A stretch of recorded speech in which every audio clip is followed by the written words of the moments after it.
문재인 대통령이 새해 예산안 시정연설에서 공수처법 처리를 강조하자 여당인 더불어민주당이 법안 처리에 더욱 속도를 내고 있습니다.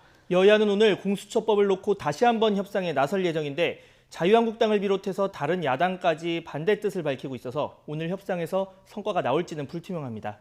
국회로 가보겠습니다. 이승배 기자. 네, 국회입니다. 네, 문재인 대통령이 어제 시정연설에서 공수처 법안 통과 힘써달라 이렇게 국회에 요청한 이후 정치권 반응은 어떻습니까?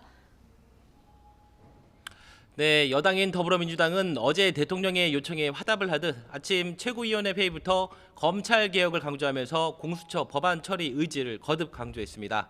이인영 원내대표는 언제까지 자유한국당의 일방적인 주장만 듣고 있을 수 없다면서 한국당이 똑같은 주장만 반복을 한다면 다른 선택도 고민하지 않을 수 없다고 말했습니다.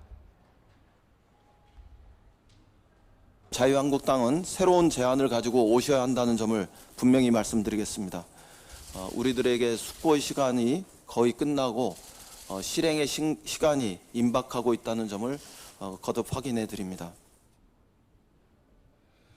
자유한국당은 공수처는 친문 은폐처이고 반문 보복처라면서 반대 뜻을 재확인했습니다. 나경원 원내대표는 공수처는 자기 편의 범죄를 비호하고 남의 편에게는 억울한 누명을 씌우고 보복하는 곳이라고 밝혔습니다.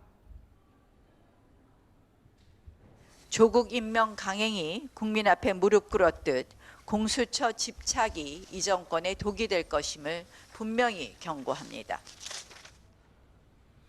바른미래당 오신환 원내대표도 공수처 설치는 검찰 개혁 과제 가운데 구체적인 문제이지 공수처 설치가 곧 검찰 개혁은 아니라면서 기소권과 수사권을 분리해 검찰의 과도한 권한을 분산하는 것이 검찰 개혁의 핵심이라고 지적했습니다. 그러면서 수사권 축소와 폐지를 논하는 이 마당에 기소권과 수사권을 동시에 갖는 공수처를 청와대 직속으로 설치하는 주장은 대통령이 검찰개혁의 의미조차 정확하게 이해하지 못한다는 반증이라고 꼬집었습니다. 네, 이렇게 공수처 설치를 놓고 여전히 야당 반발이 거센 것 같은데 오늘 여야가 공수처법 처리를 놓고 다시 한번 대화에 나선다고요? 네, 맞습니다. 민주당과 한국당, 바른미래당 이렇게 여야 교섭단체 3당이 오늘 오후 2시에 다시 협상 테이블에 앉습니다. 지난주 수요일 한 차례 가졌던 3+3 회의, 다른 말로 6인 회의의 연장선인데요. 각 당 원내대표는 빼고 실무위원 3명만 따로 만나서 사법개혁안에 대해서 논의를 할 예정입니다. 핵심 안건은 물론 공수처법입니다. 여당인 민주당은 계속해서 공수처법을 먼저 처리를 강행하자 이렇게 뜻을 밝혀왔고 오늘 협상을 사실상 마지노선으로 잡은 상태입니다. 자유한국당이 대안 없이 반대만 한다면 한국당을 빼고 나머지 야 3당과 협상을 해서 빠르면 29일에 본회의에 상정을 하겠다는 생각입니다.